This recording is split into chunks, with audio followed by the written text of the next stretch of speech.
Le mashi iqale emgwaqeni uPretoria yanabela nasemgwaqeni uSwat. Abanye ababhikishi bathi sebelahlekelwe ngamabhizinisi abo ngenxa yabantu bokufika abangenawo amaphepha. I support the march because they must leave. It's not easy for us.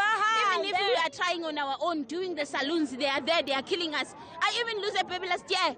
So abahambe, ngivumelana nayo, abahambe, march on march, they must go.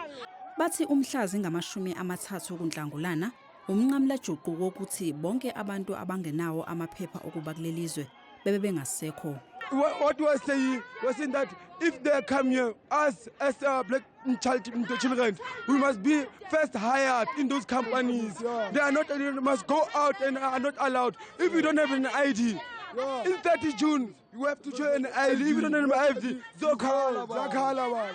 Le mashi iyingxenye yembhikisho esibonakale ezweni lonke yokulwisana nabantu abakulelizwe ngokungemthetho.